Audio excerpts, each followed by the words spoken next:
Apakah ada yang mau ditanyakan untuk materi yang hari ini, minggu kelima?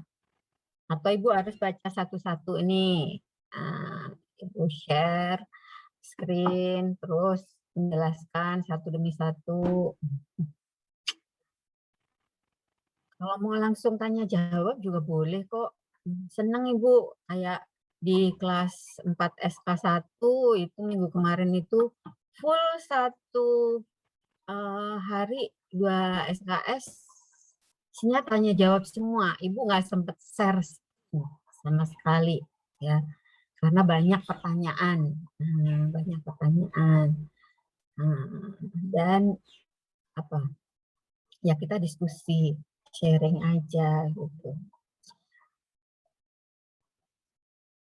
Oke, mana kita nanti mungkin break sekitar jam berapa ya? Kalau sudah setengah jam deh, kalau sudah setengah jam nanti kita break untuk quizzes, gitu ya. Nah, sekarang kita mau diskusi dulu atau Ibu share ya? Oke deh, Ibu share nanti kalau misalnya teman-teman ada yang mau ditanyakan tentang materi itu, silakan resen atau bilang Ibu izin bertanya, nah, gitu ya. Nanti Ibu akan stop. Oke. Materi kita hari ini adalah, wah, ini yang sangat menarik nih sebetulnya diskusi hari ini mengenai kompensasi. Karena biasanya ini adalah hal yang sangat kritikal, kritikal ya, critical problem, masalah yang sangat kritis yang selalu dibicarakan gitu. Tentang kompensasi. Ya, dari buku bab 5, buku 2, dan bab 9, buku 3 secara umum, kompensasi secara umum. Tujuan instruksional khususnya agar mahasiswa-siswa mampu membedakan pentingnya dan tujuan serta tantangan kompensasi. Kompetensi itu yang lalu ya, pelatihan ya kompetensi. Kalau ini kompensasi. Kompensasi dalam bahasa Inggris remuneration, ya, remunerasi. Dimulai dari alasan seorang bekerja itu kenapa sih, gitu ya. Kemudian tujuan dan pentingnya kompensasi, asas, metode, sistem, dan faktor kompetensi, tantangan kompetensi apa, dan insentif. Oke, ini kayaknya semua sudah pada maklum dengan ini, kenapa orang bekerja menurut Peterson dan Plowman, ya, adanya keinginan untuk hidup, the desire to live. Keinginan untuk hidup merupakan keinginan setiap orang, ya. Hidup kita untuk bekerja atau kita bekerja untuk hidup? Benar yang mana? Hidup untuk bekerja atau bekerja untuk hidup? Kerja untuk hidup, Bu. Bekerja untuk hidup ya. Kalau hidup bukan untuk bekerja, hidup itu untuk mati, ya. Jadi kalau kita hidup, kita inginkan kematian nanti seperti apa, kita persiapkan dari sekarang. Pada saat kita diberikan kesempatan ini, kita manfaatkan dengan sebaik-baiknya. Manusia bekerja untuk memenuhi kebutuhan makan dan lainnya untuk kelanjutan hidupnya. Kemudian adanya the desire of possession, keinginan untuk memiliki sesuatu menyebabkan manusia mau bekerja. Pengen punya rumah, pengen punya mobil, pengen punya istri. Gak bisa punya istri kan kalau nggak bekerja ya. Pasti para wanita bertanya itu, sudah gimana? Mau melamar? Mau melamar gadis kan ditanya sama bapaknya, udah kerja di mana? Kadang-kadang ditanya, kemudian gajinya berapa gitu kan ya. Nah, itu kan kalau pria ya, mau melamar wanita. Kalau wanita, kira-kira perlu bekerja nggak sih wanita itu? Kenapa wanita bekerja? Kenapa teman-teman mau bekerja? Nih coba kita sharing dulu deh, para wanita, kita tanya deh. Kita tanya para wanita ini, apa alasannya untuk bekerja? Ada yang mau share?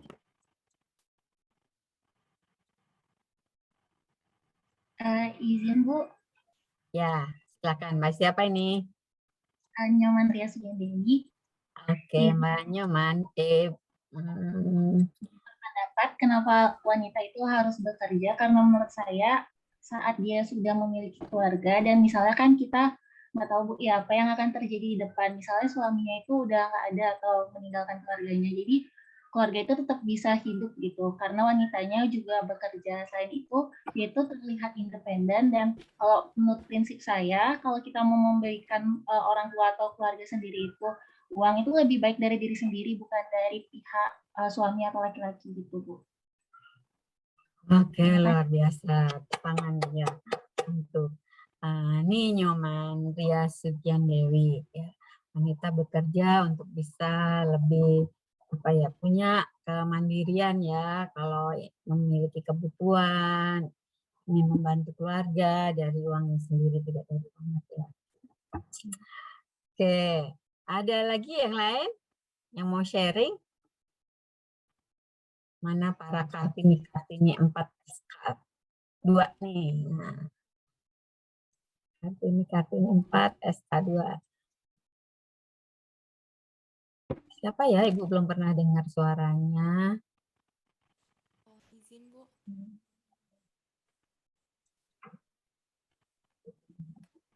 Marina kali ya, Marina. Coba Marina.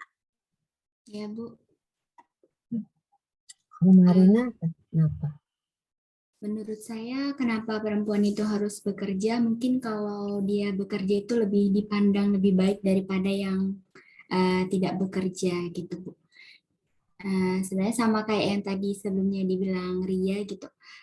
Kalau misalnya nanti entah suaminya nggak ada gitu, dia tetap masih bisa menghidupi keluarganya. Apalagi kehidupan sekarang itu kan biayanya terus melambung tinggi ya Bu. Terus keinginan juga banyak gitu. Jadi kalau misalnya cuman berharap dari suami aja mungkin kurang cukup kayak gitu. Itu menurut saya Bu. Tergantung suaminya dong. Suaminya kerja di mana ya? Iya juga ya Suaminya Bu. sama-sama PNS, ya benar kali kurang cukup ya. Kalau suaminya pengusaha, kaya raya, buat apa kerja? Gitu. Kan udah dipenuhi semua dari suami.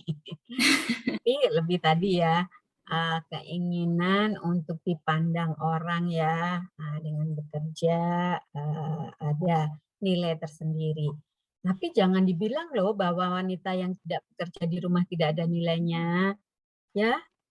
Kita tidak bisa timbal balik seperti itu ya. Wanita di rumah saja hanya mengurus rumah tangga itu tidak ada nilainya, tidak ada harganya. Oh, nggak boleh begitu kita.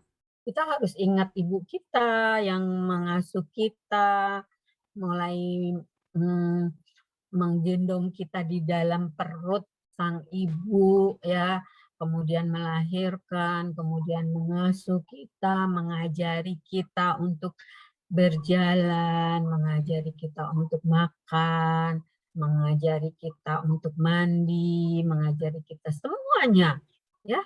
Itu adalah tugas yang sangat mulia, mulia sekali dan tidak bisa dinilai dengan uang. Gitu ya. Jadi nggak timbal balik ya, Mbak Marina ya, gitu ya. Tuh. Oke, satu lagi. Terima kasih ya, Mbak Marina ya. Satu lagi siapa ya? Siapa nih yang mau sharing? Punya alasan lain?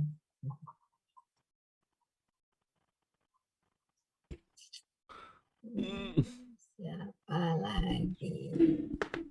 Perlu Ibu tunjuk ya?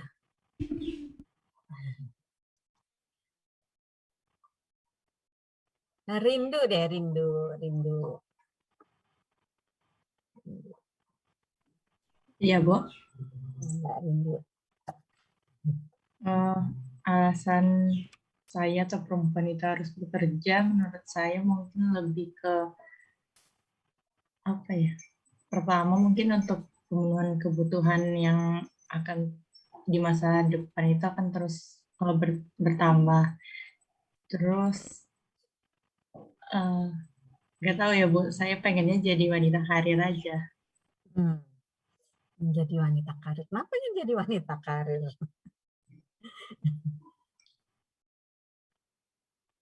Wanita. Iya Bu, alasan saya jadi wanita karir karena contohnya dari orang tua aja. Jadi karena orang tua wanita karir, jadi saya juga pengen jadi wanita karir. Oke. Sangat berat ya jadi wanita karir ya, tantangannya banyak gitu ya. Tantangan kita tidak boleh meninggalkan kewajiban kita, mengurus rumah tangga, mengurus suami, mengurus anak-anak. Anak-anak juga tetap dalam bimbingan, asuhan kita, orang tua ya. Tidak boleh kita disibukkan sepenuhnya dengan pekerjaan ya. Jadi harus bisa membagi waktu. Ini adalah tantangan yang luar biasa untuk seorang wanita karir ya. Membagi waktunya antara di rumah dan di kantor. Nah sekarang sudah banyak wanita berkiprah juga sebagai wanita karir juga tanpa harus keluar dari rumah ya. Itu adalah pilihan ya, hidup adalah pilihan ya. Jadi dia tidak meninggalkan anak-anak. Ada seorang pengarang wanita itu ya, dia sangat produktif sekali menghasilkan karya-karyanya di rumah, pakai jam kerja juga gitu ya. Pada saat dia harus kerja, harus menulis, harus belajar, pada saat dia harus mengasuh anaknya, itu dia bagi sedemikian rupa semuanya dilaksanakan. Oke, tepuk tangan untuk para wanita-wanita ini nanti calon menjadi wanita karir ya. Itu harus bisa membagi waktu dengan sebaik-baiknya. Oke, ya. Ini yang ada di sini selain tadi memenuhi kebutuhan, adanya keinginan memiliki sesuatu tadi, dan ini yang lainnya keinginan untuk berkuasa merupakan keinginan yang lebih lanjut mengapa orang mau bekerja. Kemudian keinginan untuk diakui. Nah, ini tadi Mbak Marina ya. Keinginan untuk diakui merupakan keinginan jenis terakhir yang mendorong orang untuk bekerja keras. Jadi adanya pengakuan diri ya. Oh, ini adalah seorang wanita yang sangat luar biasa. Selain contohnya siapa ya?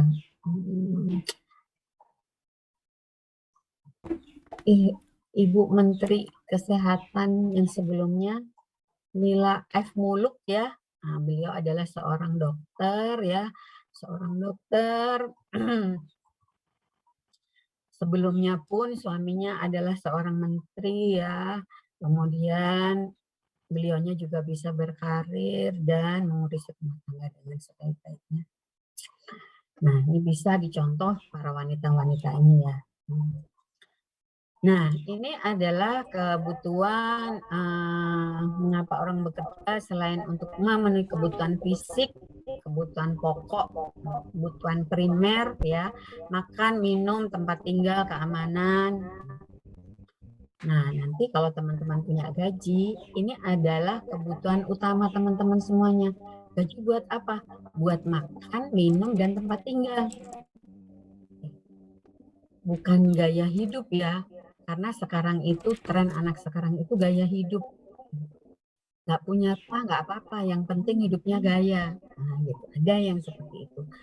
Nah, kalau orang lain nih, ini mulai ada pergeseran ya. Falsafah zaman dahulu dan sekarang. Kalau dulu itu orang harus punya tempat tinggal. Dengan segala macam upaya harus punya tempat tinggal ya. Nah, kalau sekarang Bisa apalagi kalau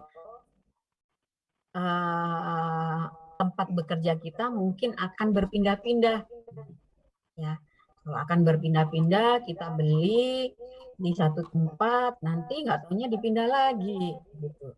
Tapi kalau rezeki itu selalu ada, bisa, boleh, ya siapa tahu, alhamdulillah, ya. Nanti penempatan di Ambon, bisa punya rumah, kemudian dipindah ke Makassar, bisa punya rumah. Kemudian dipindah lagi ke Banjarmasin, bisa punya rumah. Kira-kira bisa kayak gitu nggak ya sebagai PNS? Sangat bisa, tergantung kita mengaturnya, ya, mengatur keuangan yang kita miliki. Kebutuhan untuk ini makan, minum, dan tempat tinggal. Kita tidak berfoya-foya, hidup sederhana, bisa menabung ya dengan mencicil rumah ya, gajinya disisihkan untuk membayar cicilan rumah dan untuk makan minum, tidak untuk kebutuhan-kebutuhan yang lain yang tidak memerlukan. Bu kan dikumpulkan Bu, nanti buat pulang kampung. Ya, emang kalau buat pulang kampung ya, jadi tidak bisa menabung, itu salah satu kendala gitu. Untuk memenuhi kebutuhan sosial. Nah, setelah ini terpenuhi, teman-teman semuanya baru memenuhi kebutuhan sosial. Karena manusia tergantung satu sama lainnya dan hanya dapat dipenuhi bila saling memberi dan berbagi gitu ya. Nah, ini keinginan tadi ya untuk diakui secara sosial. Ada silaturahmi ya dengan teman-teman gitu, dengan tetangga ya, lingkungan setempat. Kemudian untuk memenuhi kebutuhan egoistik untuk bebas mengerjakan sendiri dan puas menyelesaikannya. Nah, ini adalah tahap berikutnya. Ya, kalau makan, minum, tempat tinggal sudah terpenuhi, barulah itu tadi untuk memenuhi kebutuhan sosial, ya bersilaturahmi, kumpul-kumpul, ya, dan untuk itu tadi mendapat pengakuan, untuk berbagi sehingga bisa diakui oleh lingkungan setempatnya untuk bisa diterima dengan baik. Nah, menurut teori Maslow, nih, hierarki menurut Abraham Maslow. Kebutuhan pertama adalah fisiologis, tadi makan, minum, dan hidup sehat. Nah, jangan lupa ya, makan minumlah yang sehat untuk hidup kita sehat. Tidak asal makan. Makan makanan yang bergizi, cukup vitamin, protein, karbohidrat, mineral, dan vitamin-vitamin yang lainnya untuk bisa sehat. Setelah ini terpenuhi, maka kemudian untuk merasa aman dan selamat, merdeka dari ancaman. Salah satunya juga ini, dengan bekerja yang baik, kita ingin mendapatkan perasaan aman. Adanya rasa memiliki sosial dan kasih sayang, adanya pengakuan dalam kelompok, berinteraksi, bersahabat, menjaga persahabatan. Menjaga persahabatan nih, kalau kita sudah cukup makan minum, ada sisa uang, mentraktir teman-teman lama ya, menjaga persahabatan kan gitu ya, mengundang untuk reuni. Pas pulang kampung, aku mau pulang kampung loh ini, yuk kumpul-kumpul yuk, aku yang naktir, gitu kan ya. Nah, kemudian itu akan nanti mendapat penghargaan. Kebutuhan akan harga diri dan penghargaan. Ini ya, kalau semua ini sudah bisa terpenuhi, maka keinginan selanjutnya adalah keinginan untuk mendapat penghargaan, dan yang terakhir adalah aktualisasi diri. Nah, mungkin ini salah satu juga alasan beberapa wanita itu bekerja, untuk adanya pengakuan diri, adanya dia berada ya, keberadaannya itu diakui oleh orang-orang sekelilingnya. Oke, apa tujuan dari kompensasi? adanya ikatan kerjasama di mana karyawan akan mengerjakan tugasnya dengan baik dan pengusaha membayar sesuai kesepakatan. Jadi ini hubungan timbal balik ya, kerjasama. Saya memberikan tenaga saya, perusahaan membayar tenaga saya. Semua saling mengisi, ya, mengisi tenaga kerja, mengisi dengan produktivitas tenaga kerjanya, perusahaan memberinya imbalan dengan kompensasi. Kemudian adanya kepuasan kerja dengan balas jasa yang dapat dipenuhi. Nah, ya, kebutuhan karyawan. Pengadaan yang efektif, kompensasi yang besar, pekerja yang qualified akan lebih mudah didapat. Ya, kalau ya perusahaan tersebut mampu memberikan kompensasi yang besar, maka dia akan mudah mendapatkan tenaga kerja yang qualified, karena biasanya tenaga kerja yang qualified seperti ini pada saat rekrutmen dia bisa tawar-menawar, bisa memberikan tawaran, ya.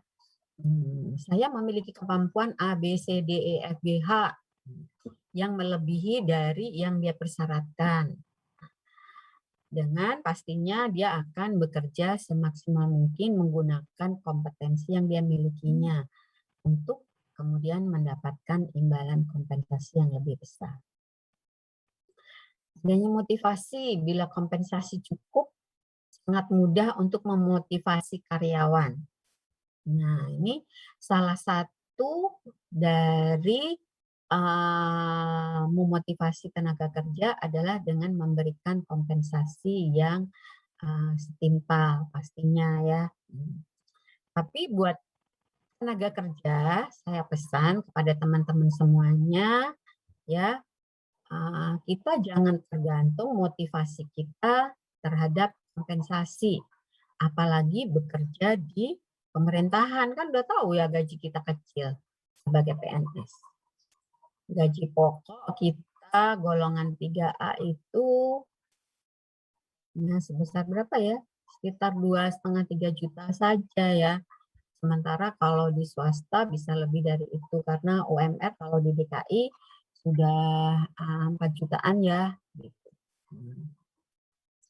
Tapi ada tunjangan-tunjangan yang lainnya yang bisa memenuhi take home pay ya, sesuai dengan yang diterima oleh perusahaan swasta. Kemudian adanya stabilitas karyawan, bila kompensasi adil dan wajar maka turnover rendah ya, pergantian ini akan rendah kalau kompensasinya adil dan wajar, orang tidak akan keluar masuk bekerja di situ.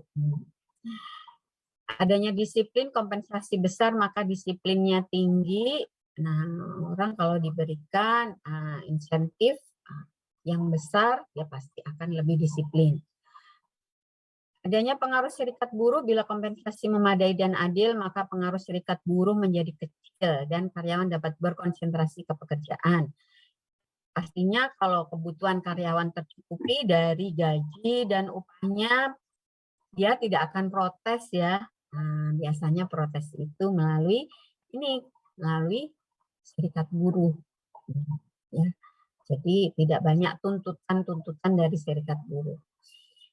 Nah, adanya pengaruh pemerintah, bila kompensasi sesuai dengan undang-undang yang berlaku, maka intervensi pemerintah kecil. Ya, mediasi dari pemerintah juga kecil kalau tidak ada konflik antara buruh dan perusahaan yang disebabkan karena masalah kompensasi yang tidak adil atau tidak memadai.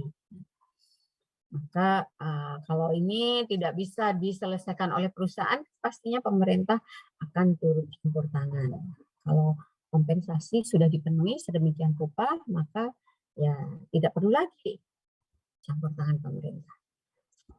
Ya, Mbak Nyoman mau bertanya, silakan. Izin bertanya Bu, kan biasanya sudah lama ya dicanangkan tentang emansipasi wanita. Namun mengapa kompensasi yang diterima oleh wanita itu lebih kecil dibandingkan laki-laki, padahal itu di posisi dan jabatan yang sama? Apakah hal tersebut sudah diatur dalam undang-undang? Selain itu, kenapa juga wanita lebih sulit duduk di parlemen, Bu? Apakah hal tersebut juga diatur dalam undang-undang? Terima kasih, Bu. Oke, ya. Kalau di pemerintahan ya sebagai PNS, tidak ada perbedaan gaji antara laki-laki dan perempuan. Tidak ada. Kalian nanti terima gaji sama, golongan 3A, 0 tahun, semua terima gaji sama. Yang berbeda adalah tunjangan-tunjangan yang memenuhi persyaratan-persyaratan tertentu. Misalnya tunjangan keluarga.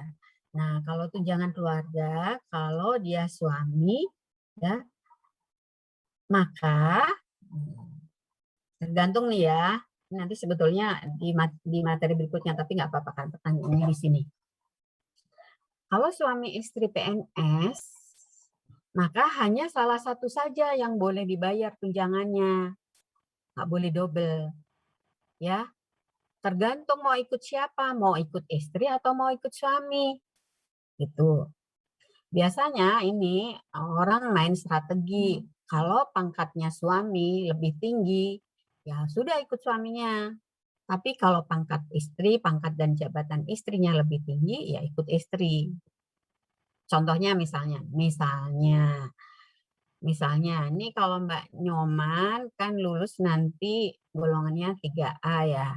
Nah, kalau misalnya nih ketemu KSK di tempat kerjanya nanti, dia baru lulusan SMA atau D2 gitu. D2 kan dia golongannya nanti masih 2B ya, kan pangkatnya lebih rendah. Nah, maka boleh saja jadi nanti suaminya sama-sama PNS ya, misalkan KSK.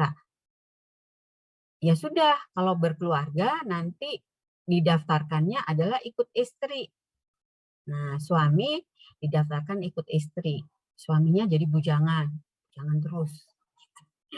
Konsekuensinya juga nanti bahaya ke sana. Karena dia bisa boleh kawin lagi. Karena dia statusnya masih bujangan. Itu ya. Itu. Nah, kalau ini pangkatnya sama, katakanlah teman-teman sama ini 3A sama. Ya udah, pilih saja suami gitu. Supaya itu tadi nggak bisa kawin lagi ya. Kalau PNS kan kawin cuma sekali doang ya. Sudah punya istri statusnya. Nah, istrinya adalah nanti gajinya ikut dengan suami. Kalau punya anak nanti juga tunjangan ya, bukan gaji, tunjangan. Tunjangan istri, tunjangan anak ikut ke suami.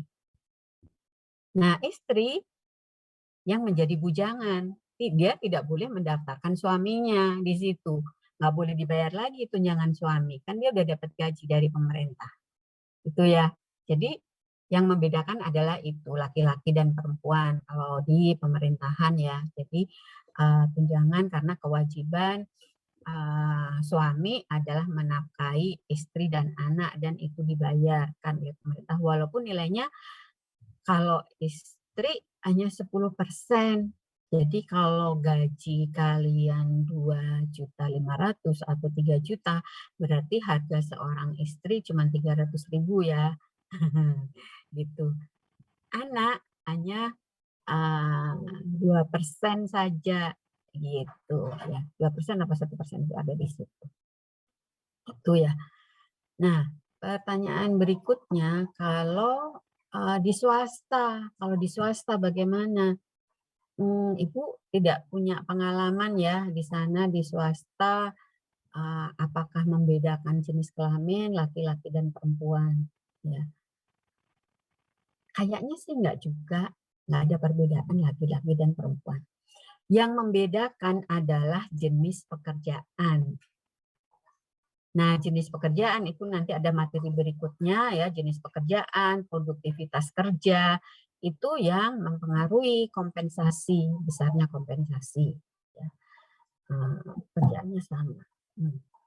Kalau di DPR pun juga sama kan, teman-teman kan lagi diviralkan oleh kasusnya Krisdayanti yang mengungkap gaji DPR ratusan juta gitu kan ya.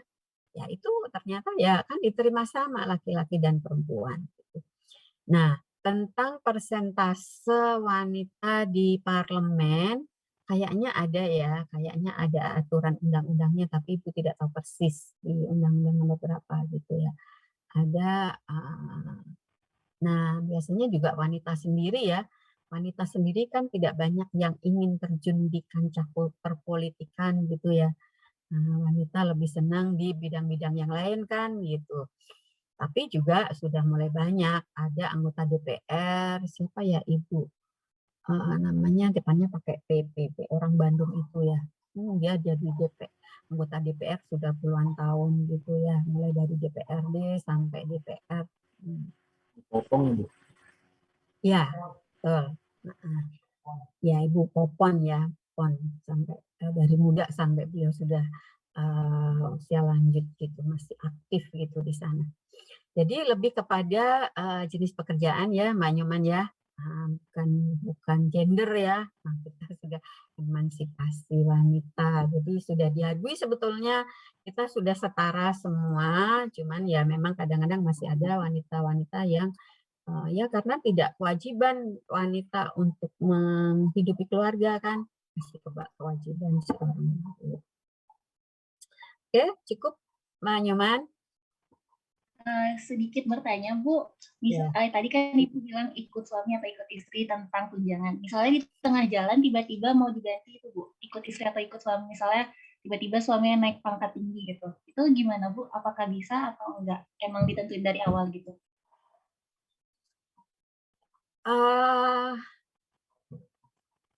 Dipindahkan ya, gaji suami dipindahkan. Harus terjadi sesuatu dulu ya, harus terjadi sesuatu dulu gitu. Kayak misalnya pensiun, suami pensiun. Sebetulnya kayak Ibu kemarin ya, suami Ibu sudah pensiun lebih dulu 5 tahun yang lalu. Sebetulnya setelah suami Ibu pensiun, Ibu boleh memindahkan anak Ibu didaftarkan ke daftar gaji Ibu gitu. Jadi Ibu yang selama ini tidak punya anak, kemudian karena suami sudah pensiun, selama anak masih usia di bawah 21 tahun ya, nah itu masih boleh gitu dipindahkan ke sana gitu ya. Cuman ya waktu itu karena prosedur pengurusannya itu ribet ya. Kadang-kadang kita itu kan tidak apa ya, tidak mau yang ribet-ribet, nggak mau ribet-ribet. Jadi waktu itu juga ya akhirnya juga gitu. Kebetulan sih anak saya waktu itu hanya tinggal berapa tahun lagi di cover ya. Jadi ya udahlah nggak apa-apalah, biarin aja gitu. Jadi kalau terjadi sesuatu misalnya kayak gitu ya, suami pensiun atau suami dipensiunkan sama Tuhan Yang Maha Esa, nah kayak gitu bisa kemudian didaftarkan. Nah, gitu. Tapi kalau kondisi normal, Ibu belum pernah tahu ya kasusnya misalnya kemudian dipindahkan. Kemungkinan juga bisa, tapi agak ribet kali ya, karena kan harus menghapus data di tempat suami. Ya kan, data di tempat suami tadinya ada istri, ada anak kan, itu harus dihapus dulu. Nah, itu proses penghapusannya itu yang Ibu tidak tahu ya. Oke, ya. Makanya dipikir masak-masak juga nggak apa-apa, mungkin sekarang pangkatnya lebih rendah, tapi nanti karirnya bisa menanjak lebih cepat, ya nggak apa-apa. Kok bedanya juga sedikit kok ya. Antar golongan itu bedanya cuma sedikit. Gitu. Oke, ada lagi? Sudah Bu, terima kasih. Oke, makasih. Kita lanjut ya. Nah, kompensasi ya dasar pertimbangan besaran kompensasi karena adanya peraturan pemerintah yang berlaku dan etika tadi, balas jasa tadi ya, ketika balas jasa orang sudah bekerja kok masa tidak dibayar. Nah, bahkan ada hadis ya, bayarlah tenaga kerjamu, buruhmu sebelum keringatnya kering kan gitu ya. Kemudian ada persyaratan-persyaratan tertentu, kemudian adanya ikatan ya yang mengikat antara buruh dan karyawan dan perusahaan. Kemudian daerah kerja tadi ya motivasi. Nah, kemudian pertimbangan adanya asas keadilan, makanya tadi ada berdasarkan pangkat golongan itu didasarkan dari tingkat pendidikan, bisa didasarkan dari spesialisasinya. Mungkin ada yang kalau dia bagian teknik, bagian produksi, nah gajinya, upahnya bisa sedikit berbeda dari yang misalnya bagian pemasaran. Mungkin ada yang seperti itu juga ya. Jadi ada asas keadilan. Kemudian dari komposisi apa saja, komponen-komponen apa saja yang ada di dalam gaji tersebut. Nah, kemudian gaji ini bersifat dinamis, bisa selalu berubah-berubah ya, bertambah dengan adanya waktu, pengalaman dan sebagainya, dan berdasarkan kemampuan kompetensi masing-masing. Kompensasi yang diberikan supaya efektif sesuai dengan tujuan dari perusahaan dan sesuai sasaran yang ada, dan efisien, artinya apa? Pertimbangan-pertimbangan produktivitas itu juga dimasukkan ke dalam komponen dari kompensasi. Kemudian untuk kenapa pentingnya kompensasi? Ini juga lurus saja nih. Dipergunakan karyawan beserta keluarga untuk memenuhi kebutuhan. Besarnya kompensasi menyatakan status, pengakuan, dan tingkat pemenuhan kebutuhan. Semakin tinggi kompensasi, statusnya semakin baik, jabatannya semakin tinggi. Bagi perusahaan, kompensasi adalah biaya yang harus dikeluarkan oleh perusahaan. Maka mereka mengharapkan akan memperoleh imbalan prestasi kerja yang maksimal. Jadi kalau perusahaan mau membayar lebih mahal, ya dia akan membayar lebih tinggi gitu ya. Dia mampu membayar lebih tinggi. Nilai prestasi kerja karyawan sekurang-kurangnya sama dengan kompensasi yang dibayarkan. Nah, jadi nanti di pemerintahan kita ada yang disebut tunjangan kinerja yang ditentukan berdasarkan capaian kinerja kita, ya, berdasarkan sasaran kinerja pegawai atau tidak. Nah, itu tunjangan kinerjanya berdasarkan itu. Kompensasi, definisinya apa? Sesuatu yang diterima karyawan sebagai imbalan kontribusi mereka pada perusahaan. Kompensasi dibedakan kompensasi finansial dan non-finansial. Ada yang berupa uang, ada yang bukan berupa uang atau berupa barang. Kompensasi finansial terdiri dari kompensasi langsung dan tidak langsung. Ada yang langsung diterimakan, ada yang tidak langsung diterimakan. Apa yang langsung diterimakan? Gaji dan upah, ya. Kemudian ada prestasi, ini tunjangan prestasi kerja.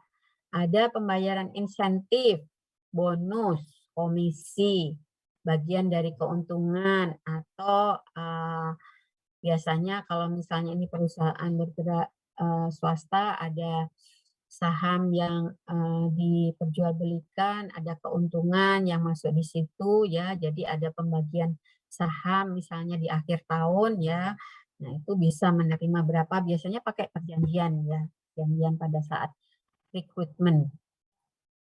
Kemudian ada juga pembayaran yang tertangguh, disimpan dulu gitu ya.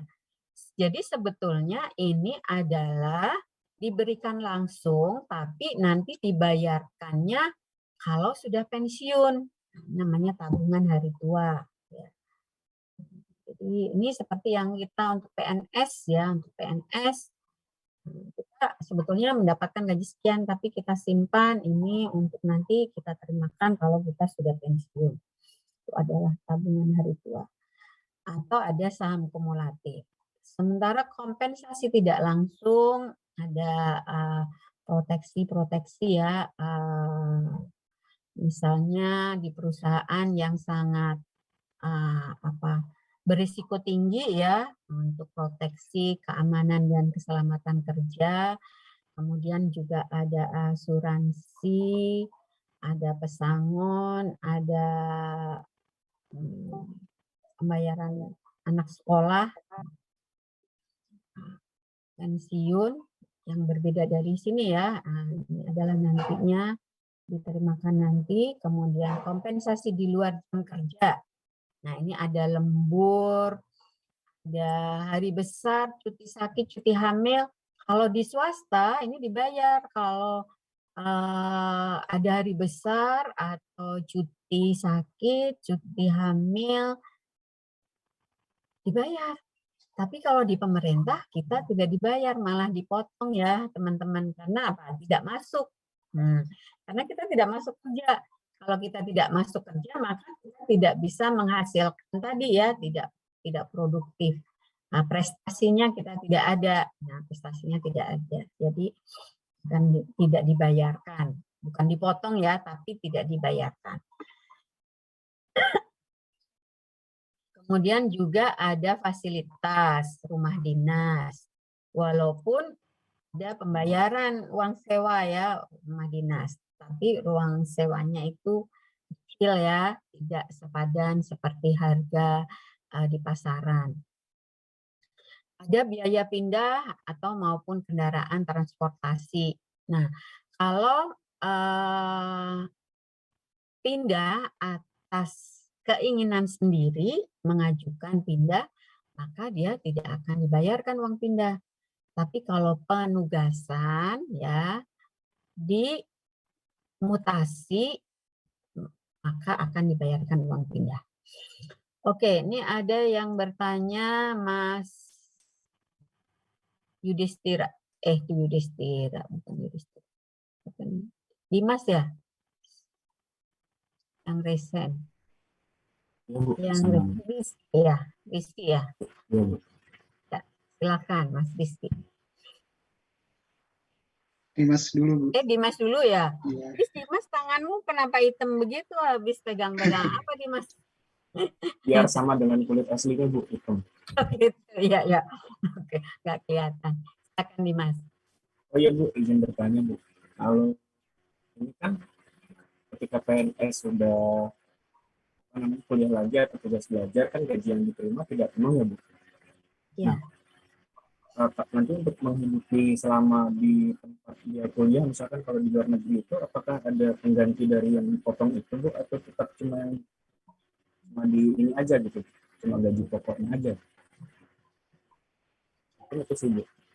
Ya, makasih Mas Dimas. Jadi kalau untuk tugas belajar, teman-teman, kalau untuk tugas belajar yang pastinya kan karena tidak kerja. Karena kalau tugas belajar maka dibebas tugaskan dari bekerja. Ya. Kalau dibebas tugaskan dari bekerja berarti tidak ada prestasi kerjanya kan? Tidak ada prestasi kerja. Kalau tidak ada prestasi kerja berarti tidak ada tunjangan kinerja. Tunjangan kinerjanya sudah pastinya tidak dibayarkan. Nah, yang dibayarkan adalah gaji. Tapi gaji juga 85% ya, 80% atau 85%. Nah, Ibu lupa. Nah, itu saja yang diterimakan. Nah, maka kadang-kadang ada yang kalau misalnya pria hanya bekerja seorang diri, dia tidak mau mengambil tugas belajar karena akan kehilangan yang tadi namanya tunjangan kinerja dan gajinya tidak penuh gitu ya. Sementara dia harus menghidupi keluarganya, membiayai ya sendiri. Nah, sehingga mengatur keuangannya sendiri dan lebih memilih dengan izin belajar seperti itu. Nah, jadi kalau tugas belajar ya berarti kecuali istrinya sama-sama kerja, berarti kan tidak ada pengaruhnya ya. Nah, pengaruhnya masih bisa dipenuhi kebutuhan dari gaji istri. Bisa gantian nanti istri sama suami, suaminya dulu yang sekolah, baru kemudian istrinya yang sekolah gitu ya. Gitu. Terus tadi apa lagi pertanyaannya satu lagi? Oh, pendidikan itu dapat uang saku atau enggak ya, Bu? Terutama kan kalau yang di luar negeri gaji kita nih nggak pas gitu dengan Oh ya, mereka kalau begitu. di luar negeri itu dapat uang saku ya, uang biaya hidup, namanya allowance ya, allowance biaya hidup yang mencukupi biaya untuk tempat tinggal, ya, untuk sewa apartemen, untuk makan sehari-hari, dan untuk keperluan sekolah yang kecil-kecil gitu ya, biaya transport ke tempat ke kampus gitu, maka biasanya mencari tempat yang dekat dengan kampus, yang nggak perlu transport ya. Kadang-kadang juga lebih murah kalau kampus itu menyediakan asrama, dormitori. Nah, tinggal di asrama itu di dalam kampus, biayanya lebih murah karena disubsidi oleh kampus. Ya, jadi biasanya lebih menguntungkan gitu, bisa menabung lebih banyak. Nah ya, cuman kadang-kadang tidak bebas ya, karena di dormitori, di mes itu ya segala kebutuhan misalnya harus mencukupi sendiri, ada keterbatasan-keterbatasan. Jadi ada juga sih apartemen yang di luar kampus yang cukup murah gitu ya. Kalau dulu Ibu kebetulan pertama kali Ibu di sana ada keluarga orang Indonesia yang tinggal di rumah. Jadi di sana ada istilahnya family housing. Family housing itu universitas punya perumahan yang diperuntukkan untuk mahasiswanya yang sudah berkeluarga. Nah, itu bisa mengajukan tempat tinggal di sana. Nah, kebetulan waktu itu keluarga Indonesia yang masih sangat sederhana, dalam satu family housing itu ada 2 kamar, beliau hanya cukup menempati 1 kamar saja, sehingga saya boleh tinggal di situ, 1 kamar. Nah, saya hanya membayar karena dia juga hanya membayar listrik saja, jadi saya hanya membayar listrik dan membayar uang makan. Saya makannya nebeng sama beliau karena istrinya tidak sekolah, istrinya hanya ngurusin anak dan suami yang sedang sekolah, jadi saya bayar uang makan. Itu sangat-sangat efisien, bisa nabung banyak gitu. Nah, kalau bawa keluarga bisa menempati itu, namanya student family housing. Gitu ya. Kalau di sini tugas belajar dapat uang saku enggak ya? Aduh, nanti Bu tanyakan dulu deh ya sama yang ngurusin tugas belajar. Dapat apa enggak? Gitu. Mungkin dapat juga ya. Ya. Kalau dulu dapat, kalau sekarang saya nggak tahu. Sama halnya kalian di STIS ya. Dulu dapat gitu, sekarang kan nggak dapat. Ya kan? Tuh, dulu dapat juga kan karena dulu sekali STIS, AIS punya asrama, mahasiswanya tinggal di asrama. Tapi semakin banyak mahasiswanya tidak bisa menampung asramanya, kemudian sekarang tidak diasramakan dan waktu itu mendapat uang saku ya, uang saku harian dulu masih dapat. Tapi sekarang sudah tidak mendapatkan dengan kebijakan yang baru karena keterbatasan anggaran juga, dan juga mungkin sekarang kan mahasiswa-mahasiswa STIS itu dari keluarga berada ya, maksudnya sebetulnya secara ekonomi tidak sulit gitu. Kalau dulu kan lebih banyak itu alasannya, karena tidak punya biaya untuk melanjutkan sekolah di negeri, harus biaya sendiri, tidak ada biaya, jadi alasannya itu. Itu Dimas. Ya. Oke, sekarang Rizky, silakan Rizky. Baik, terima kasih. Mohon izin bertanya ya, Bu. Jadi gini, misalnya ada kasus, Bu, kita kan bekerja di BPS. Terus selama sudah bekerja, kita pensiun, Bu. Nah, setelah pensiun kita pindah ke kampus misalnya, terus menjadi dosen. Nah, itu penghitungan kompensasinya seperti apa, Bu? Oke. Kamu visioner banget ya, Rizky. Belum udah mikir pensiun, terus kerja di BPS.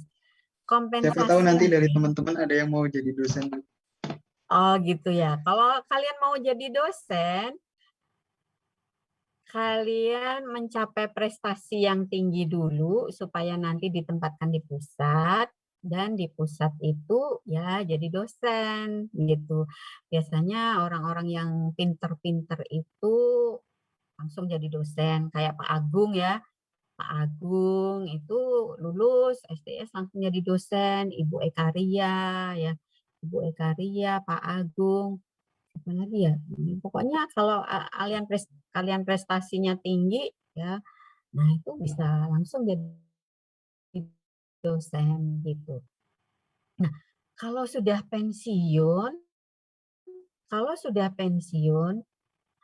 pada saat sebelum pensiun, ini kita mengikuti jenjang karir yang mana? Apakah kita di jabatan fungsional tertentu atau fungsional atau struktural? Ya, atau struktural.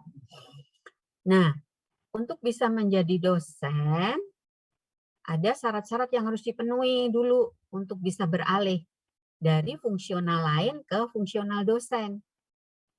Gitu ya. Bisa beralih dari fungsional lain ke fungsional dosen seperti Pak Waris. Kenal kan Pak Waris ya? Pak Waris tahu ya. Jadi beliau sebelumnya adalah peneliti. Kemudian beliau beralih ke fungsional dosen. Maka nanti pangkat pensiunnya disesuaikan juga dengan pangkat fungsional dosennya. Ya, pangkat fungsional dosen kan kalau di tinggi itu kan lektor ya gitu. Bisa sampai 65 ya. Nah, kalau jabatan struktural pangkat tinggi, eselonnya tinggi, eselon 2 minimal. Eselon 2 yaitu pejabat tinggi pratama. Begitu pensiun, belum pensiun, harusnya diajukan minimal adalah 9 bulan. Minimal atau maksimal. Pokoknya batasnya tidak boleh melebihi 9 bulan sebelum masa pensiun. Nah, itu boleh mengajukan untuk beralih ke fungsional tertentu. Mau fungsional dosen, mau fungsional widya iswara, mau fungsional statistisi, mau fungsional peneliti, asal memenuhi syarat-syaratnya. Ya.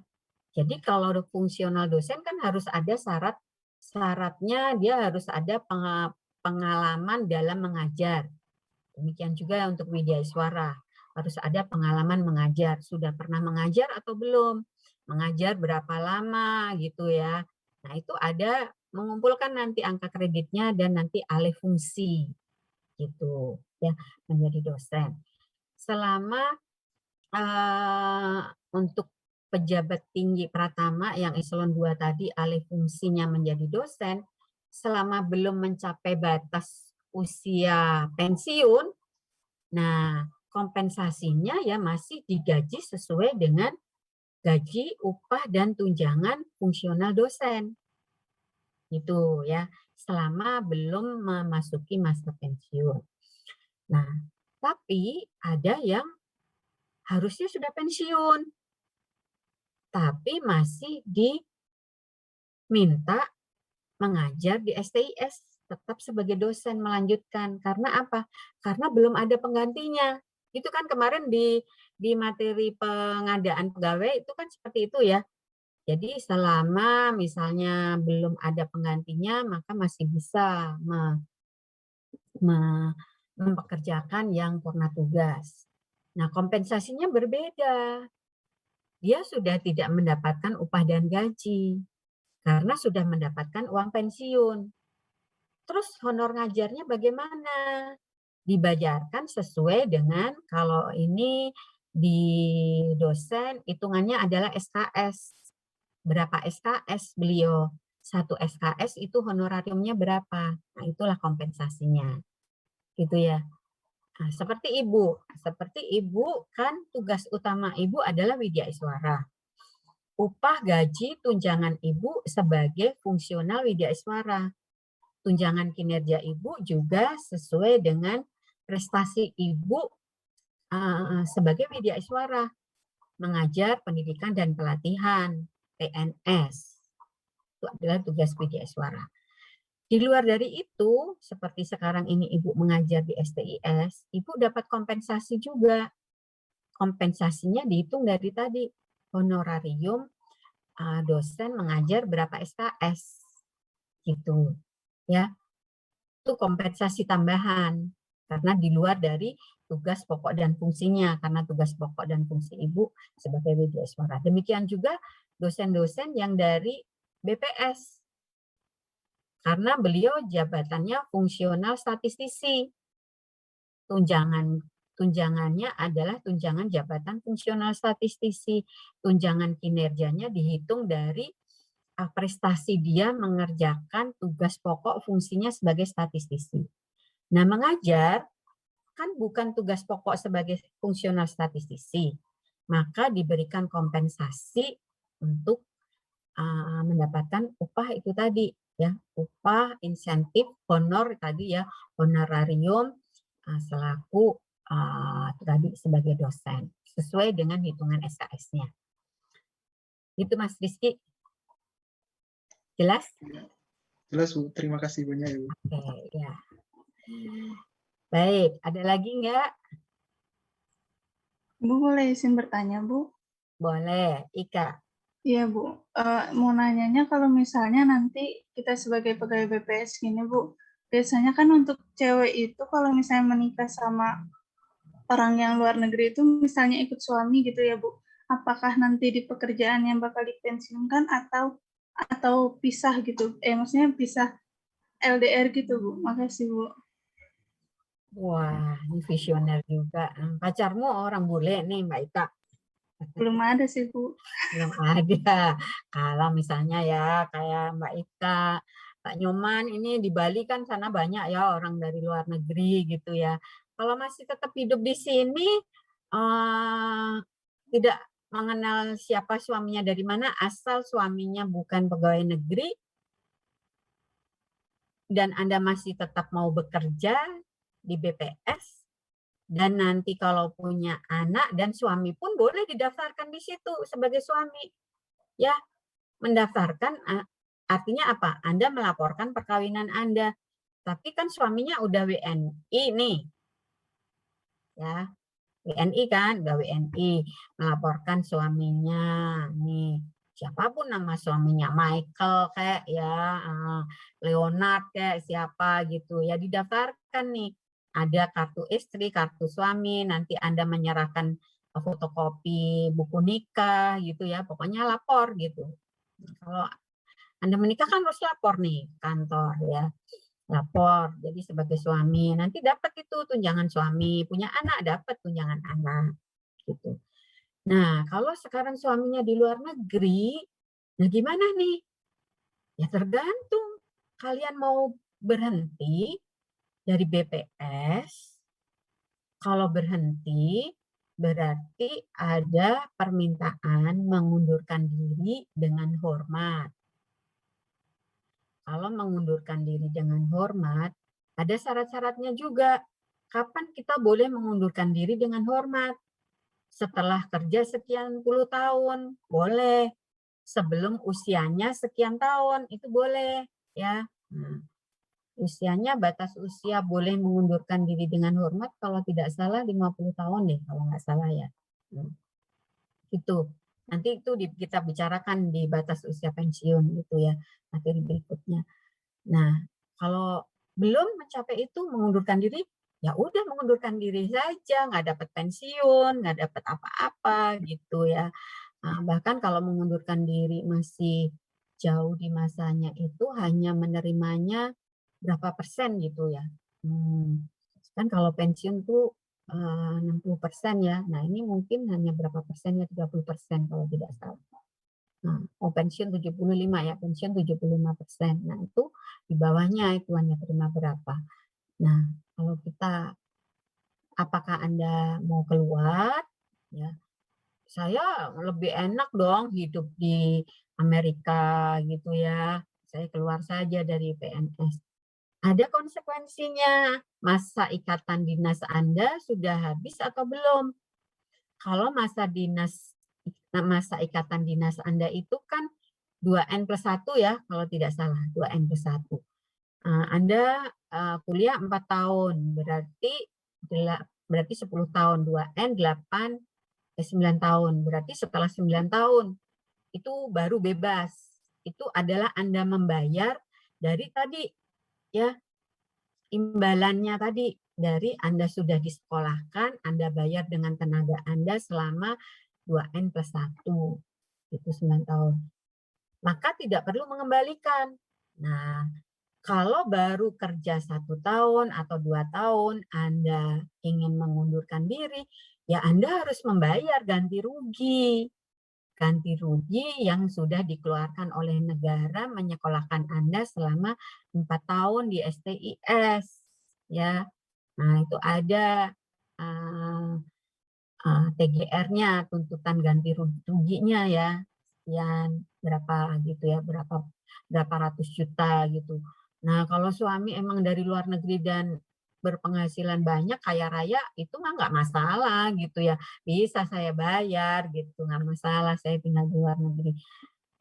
Udah beres, selesai urusannya, Anda bayar TGR-nya, Anda bisa hidup dengan damai, bahagia di luar negeri bersama suami. Nggak ada hitung-hitungan lagi. Ada cara lain juga yang kadang-kadang bisa dipertimbangkan. Oh, suami saya di luar negeri karena dia masih sekolah juga dan saya masih sekolah, maka saya akan mengajukan cuti di luar tanggungan negara. Ya, ada namanya cuti di luar tanggungan negara. Tapi ada syaratnya juga, kalau nggak salah itu setelah berapa tahun bekerja, baru boleh mengajukan cuti di luar tanggungan negara.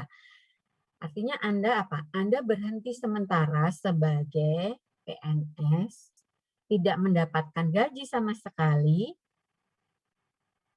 Nah, nanti setelah 3 tahun, cuti LTN itu 3 tahun ya, terserah kita mau mengambil berapa tahun, berapa lama. Nah, 3 tahun itu maksimum kalau tidak salah. Nah, nanti setelah 3 tahun Anda balik lagi.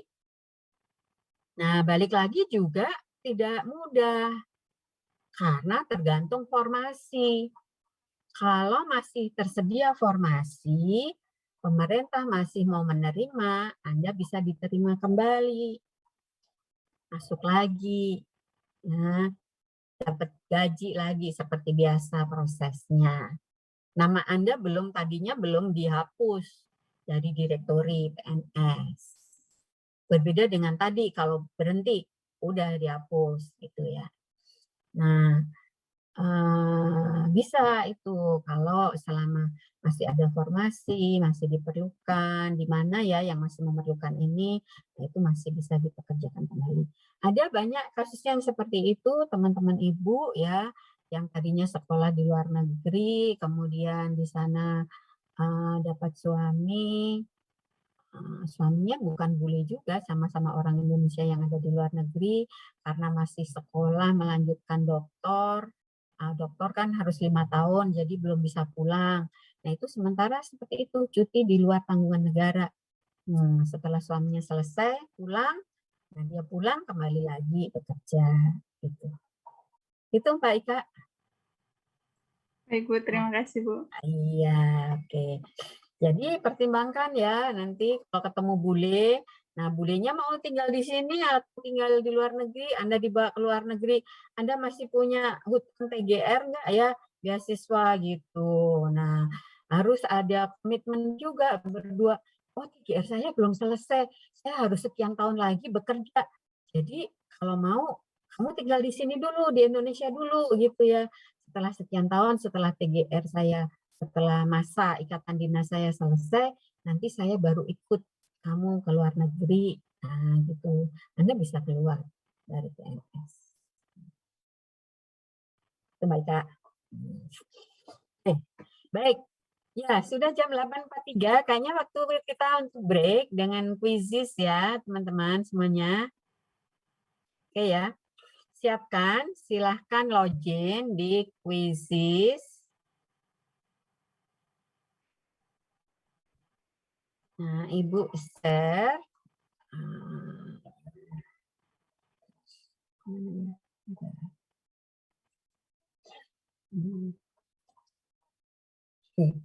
Anda bisa join ke kode 020358. 020358.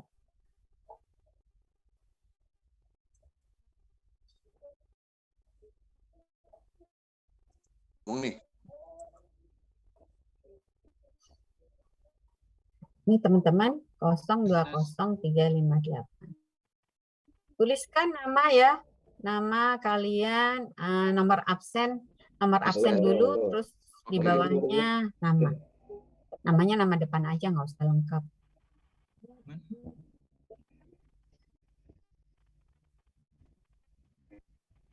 Gimana nih, kita mulai nih.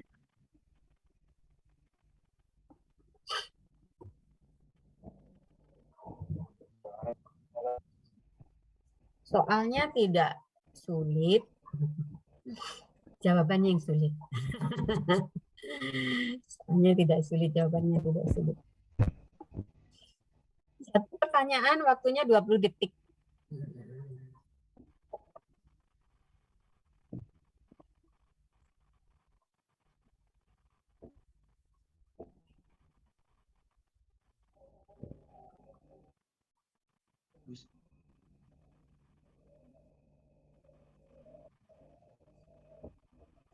Bisa nggak masuk join teman-teman?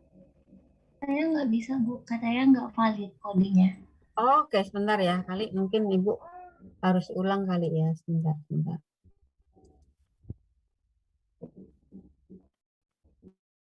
Ibu kan dulu.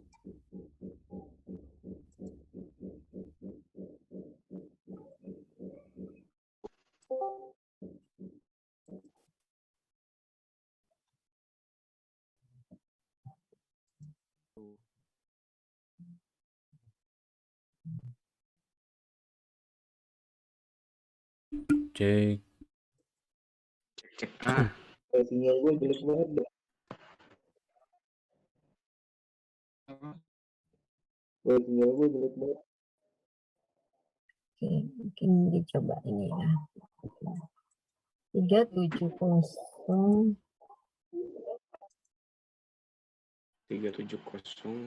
370-909. 0909. Aduh, sinyal gue.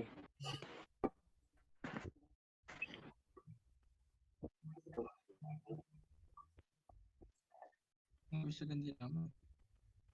Namanya nggak bisa diganti ya? Belum bisa diganti ya teman-teman? Ya, Bu. Aduh, Zoom gua. Oke, ya udah. Ibu memang belum terbiasa puisis ya, ini baru mencoba dari kemarin, belum terbiasa. Teman-teman nanti tuliskan di chat ya nama di kuisisnya ya. Oke, misalnya Rizky, nanti chat ke Ibu nama di kuisisnya siapa gitu. Karena untuk mematchkan nilainya nanti. Ibu ganti ya settingnya, belum bisa.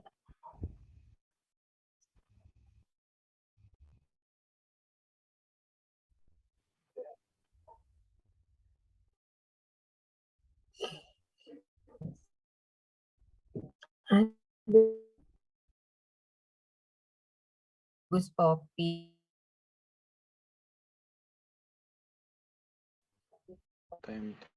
Lam. Aduh, ada salak lagi. Oh. Ada mango, cranberry, buah-buahan nih ya.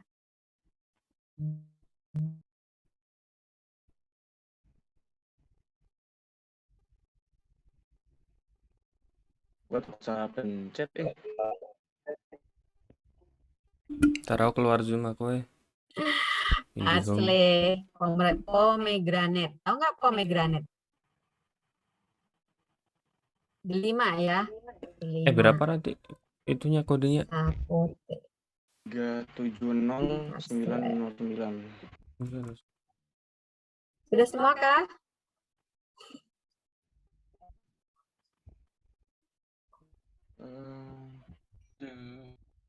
Satu, dua, tiga, empat, lima, enam, tujuh.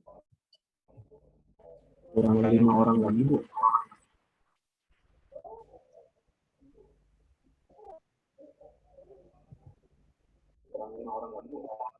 Empat orang lagi.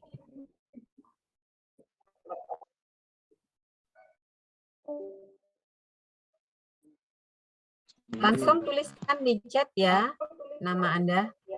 Ini baru 36. Nama aku 3 lagi.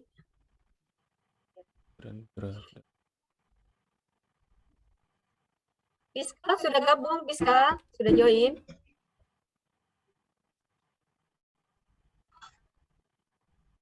Sudah Bu, sudah join Bu. Lime Oke. roll.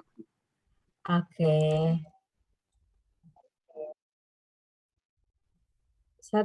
Dua lagi. Oh, tadi ada yang nggak masuk ya? Yang susah masuk tadi siapa ya? Susah masuk di... Tapi di Zoom kita sudah 40, berarti kan semuanya masuk nih. Semua masuk, tinggal 2 lagi. Siapa yang belum join?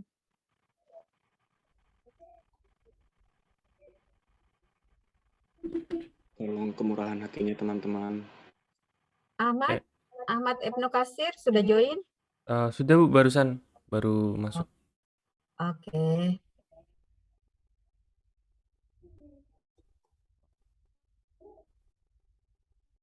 Suara aku masuk kan ya di Anwar Discord? Ibrahim sudah join? Masuk Boy. Oke. Sudah masuk. Nanti itunya urut gak tuh atau Eliza? diacak soalnya? Sudah, Bu. Baru. Alfi? Iya, Bu. Udah join? 370 99. Siapa yang dua ini ya? 370 909. Ini gimana? Aku terus di DC ya. Apakah ada kendala? Bilang dong kalau ada kendala. Mau kita tunggu atau tidak? Yang nulis di chat namanya baru 10 orang ya. Di chat Zoom, Bu. Hah? Di chat Zoom. Ya, di chat sini, di chat Zoom. Di chat Zoom. Di chat Zoom. Zoom. Chat Zoom. Supaya nanti bisa Ibu save chatnya, Ibu cross check. Di chat everyone maksudnya atau di mana nih?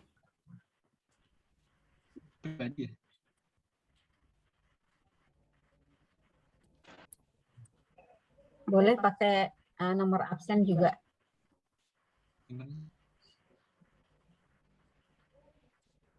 Ya, sudah 39 ya. Sudah semuanya, tinggal Ibu nunggu ini aja. Nama Anda di chat Zoom. Nama kuisis. Chat.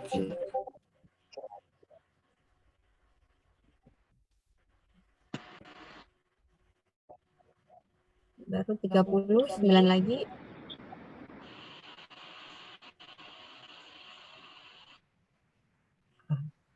Ada yang coba masuk 2 kali ya.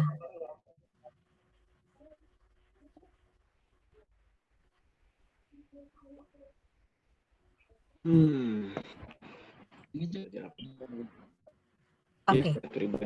Sudah ya? Sudah semua ya? Sudah siap teman-teman? Konsentrasi. Konsentrasi. Jawablah pertanyaan dengan hati-hati ya. Oke? Kita mulai. 1, 2, 3.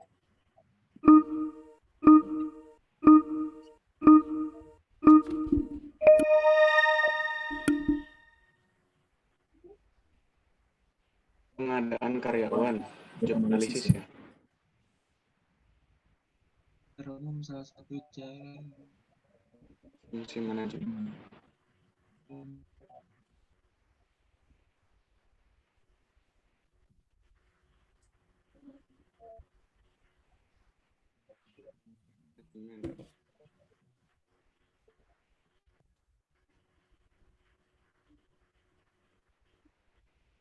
kasus.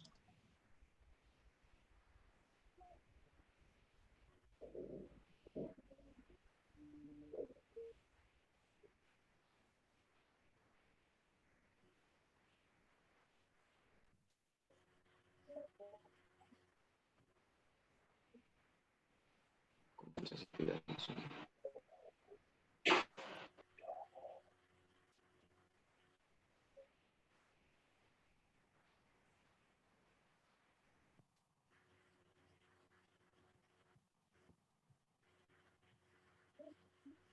Kencang juga. SDM.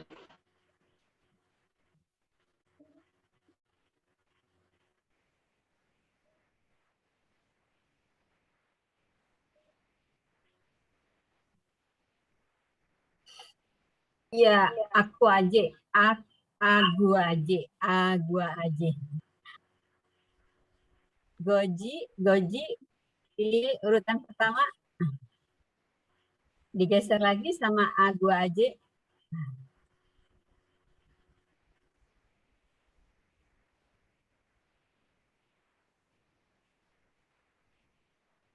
Gaji menyusul kembali di urutan pertama.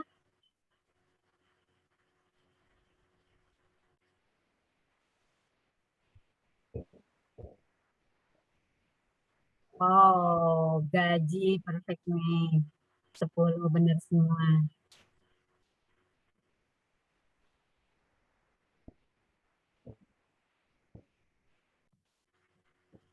Urutan kedua A2J. A2J.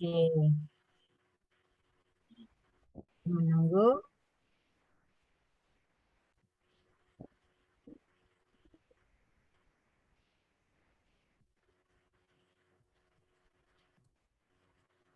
Tinggal betul itu.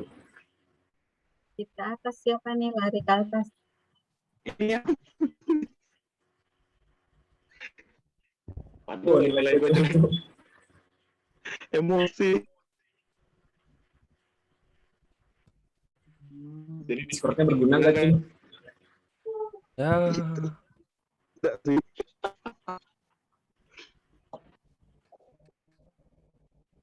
Masih ada satu yang belum mengerjakan ya. Apa itu nomornya double? Udah, Bu. Di double satu orang. ya. Benar berapa kalian? Cuy.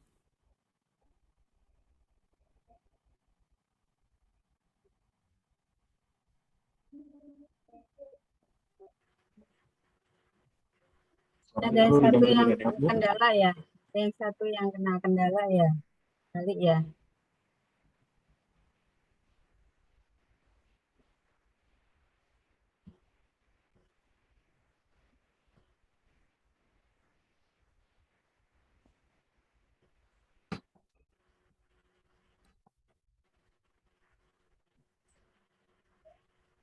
Kita tunggu 4 orang lagi belum selesai.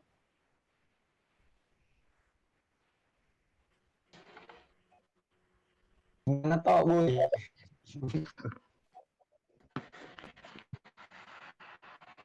Bingung tuh. On mic di Zoom. Tanpa sadar.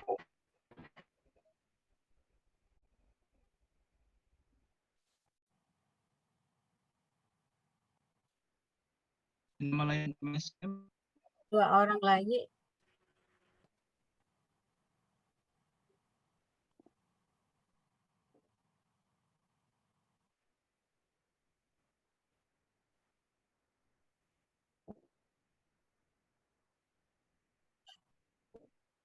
Ini kayaknya sudah tidak terkalahkan urutan pertama gaji, kedua A2J.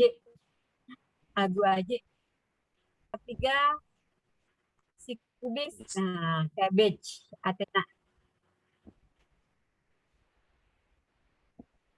Ya, 2 lagi ya, 2 orang lagi yang belum selesai. Oh, nomor saya tenggelam, Bu. Ya, Saya tenggelam. orang lagi belum selesai nih atau nggak bisa? Konfirmasi dulu ya, Bu. Oke. Satu orang lagi kayaknya. Ya, satu orang lagi ya. Kita tunggu ya.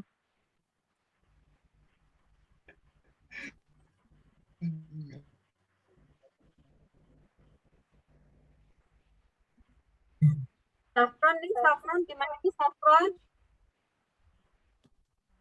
Oke. Ibu, itu Lime Lorax itu username saya sebelumnya yang sebelum reconnecting. Ya, nggak apa-apa. Ini diabaikan. Ini sama ya. Safron siapa Safron? Kita nunggu yang ini aja, Nggak Safron tahu, nih, nggak tahu. Safron. Ayo Safron, semangat.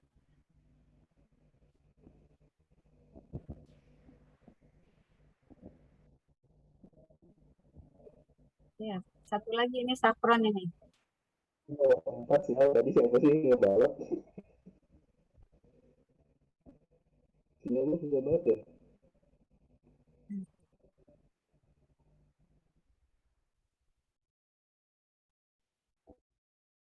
Saya.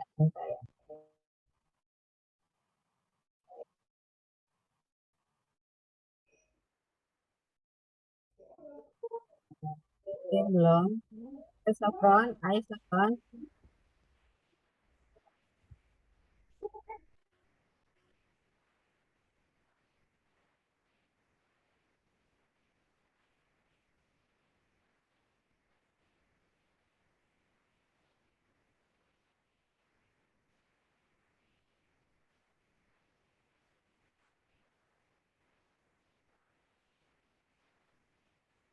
Sudah ya, Safron ya. Oke. Kan ya.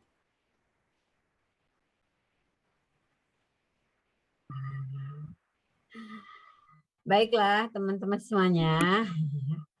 Hore.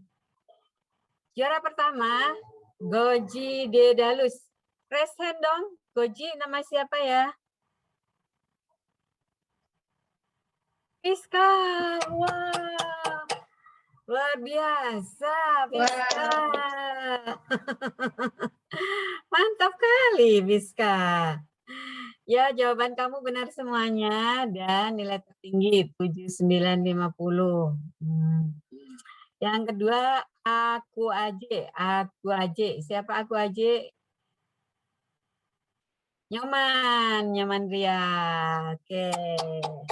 Nyoman top 7010. Yang ketiga, Cabbage Athena. Siapa Cabbage Athena? Rifatul Mina mana? Rifatul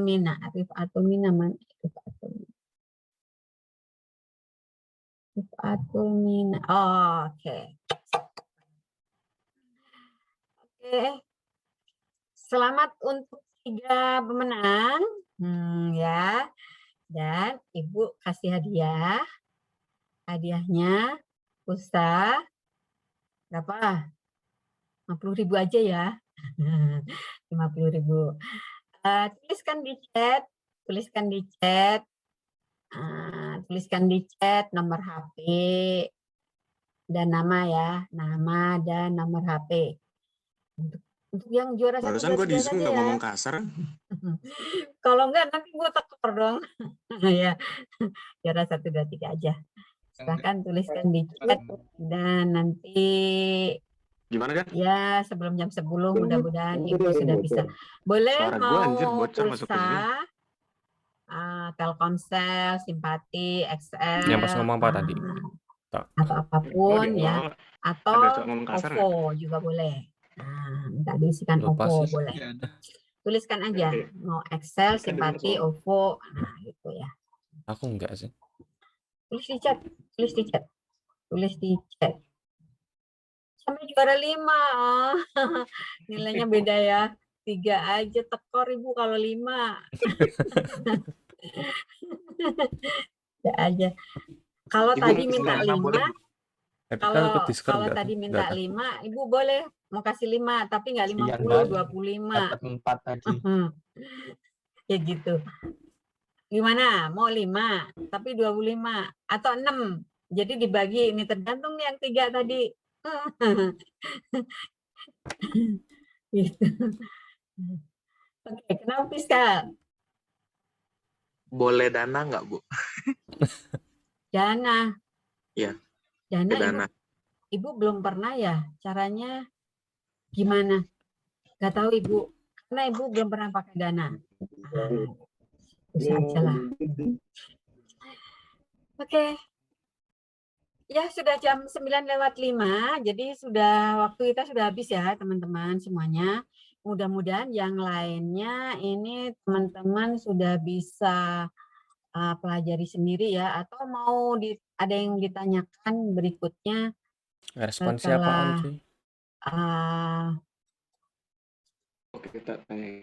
Ini kompensasi kayaknya mungkin yang mau ditanyakan tadi sih kurang lebihnya sudah banyak di sana ya. Gaji untuk PNS. Ini ada gaji pokok, ada tunjangan ya. Nah, tunjangan kinerja, remunerasi. Jadi tunjangan pajak, tunjangan keluarga, Ibu sudah ceritakan. Nah, ini tunjangan keluarga, tuh suami 10%, anak cuma 2%. Sebanyak-banyaknya 2 anak. Jadi kalau PNS hanya punya anak 2 ya. Kalau mau punya anak 3 boleh, yang 1 swasta, nggak dibayar oleh pemerintah. Ya, yang dibayar cuma 2. Nah, demikian juga dengan cuti hamil, cuti melahirkan. Cuti melahirkan cuma boleh sampai anak ketiga. Kalau punya anak keempat, sudah nggak dikasih cuti hamil melahirkan.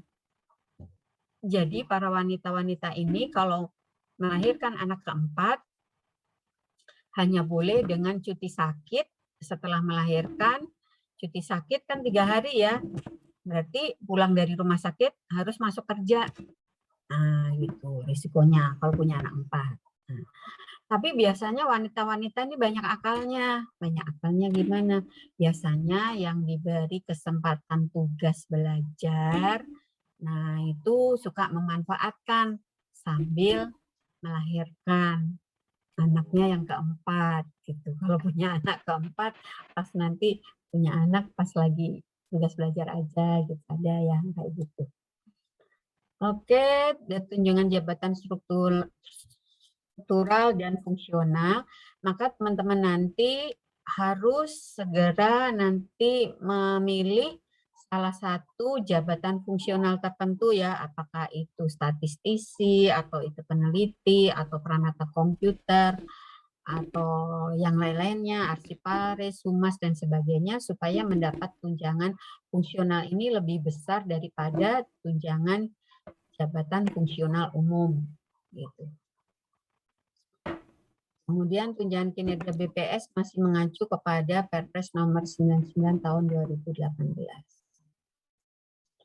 Kemudian ini ada iuran-iuran, ada iuran wajib, itu BPJS, Taspen, dan Taperum. Oh, Taperum itu potongan lainnya, Taperum, tabungan perumahan ya, untuk rumah.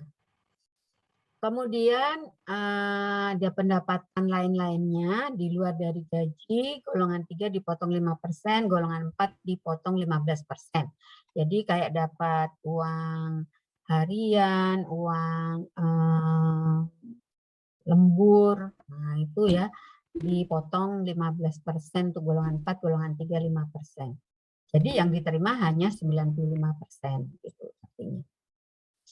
Oke, mungkin itu saja gambarnya yang penting. Quote of the day hari ini, tidak semua orang loh punya gaji, jadi bersyukurlah bahwa kita terima gaji walaupun itu kecil ya. Tapi semua orang punya rezeki. Rezeki Allah yang mengatur, Tuhan yang di atas sana mengatur setiap orang. Rezeki bukan hanya berupa uang, tapi yang lain-lain, kenikmatan yang lain yang kita terima, pemberian dari Tuhan Yang Maha Kuasa, ini adalah rezeki. Seperti apa? Nikmat sehat, kesehatan ini adalah rezeki yang tidak terkira harganya, nilainya ya. Teman-teman sudah bisa melihat kemarin pengalaman berdasarkan COVID-19, mungkin di antara teman-teman sudah ada yang merasakan juga ya, sesak nafas, bagaimana membutuhkan oksigen dan bagaimana susahnya mencari oksigen dan berapa mahalnya itu mendapatkan oksigen. Nah, maka kita masih berikan kenikmatan untuk bisa bernafas, ini adalah rezeki yang sudah terkira harganya. Jangan melihat gaji orang yang lebih tinggi dari kita, ya. Lihatlah ke bawah. Banyak orang yang tidak mendapatkan gaji dan bahkan mendapatkan gaji yang lebih kecil daripada kita. Kita harus tetap bersyukur, ya. Syukuri nikmat yang ada pada diri kita, maka Allah akan memberinya lebih banyak lagi, ya. Dan percayalah ini, ya, kalau kita selalu bersyukur, kita mensyukuri nikmatnya, maka nikmat itu akan ditambah. Tapi kalau Anda tidak bersyukur, berapapun gaji yang Anda terima, rezeki yang Anda terima, itu selalu kurang. Ya. Yang penting, gaji yang kita terima mencukupi kebutuhan kita. Baik-baiklah mengelola gaji, upah, pendapatan yang kita terima, semoga menjadi keberkahan. Kalau berkah itu berarti cukup, ya. Tapi kalau tidak berkah, ya walaupun itu banyak, ya selalu saja kurang. Oke, demikian teman-teman semuanya untuk hari ini. Terima kasih atas kebersamaannya. Oke, ini sudah ada nama Rifatul Mina, nomor telepon via OVO saja. Fiskal, Juanda, kamu providernya apa, Fiskal? Telkomsel, Bu. Oke, Telkomsel ya. Nyoman OVO. Oke, mantap. Baik, Ibu harus cek dulu ini supaya nanti bisa. Nah. Baiklah, sampai jumpa minggu depan di hari Selasa siang, bisa nggak ya? Ibu tuh hari Selasa punya acara puncak HSN di Pusdiklat. Mungkin kalau nggak bisa Selasa, mungkin Ibu mundurin ya, terpaksanya hari Jumat kali. Ya, nanti kabar-kabar melalui Mbak Tiara atau Mas Dimas. Demikian teman-teman semuanya, alhamdulillah kita sudah selesai dengan kegiatan kita hari ini. Semoga ini semuanya bermanfaat buat kita semuanya. Ya, wabillahi taufik wal hidayah. Wassalamualaikum warahmatullahi wabarakatuh. Salam sehat, jaga kesehatan semuanya teman-teman.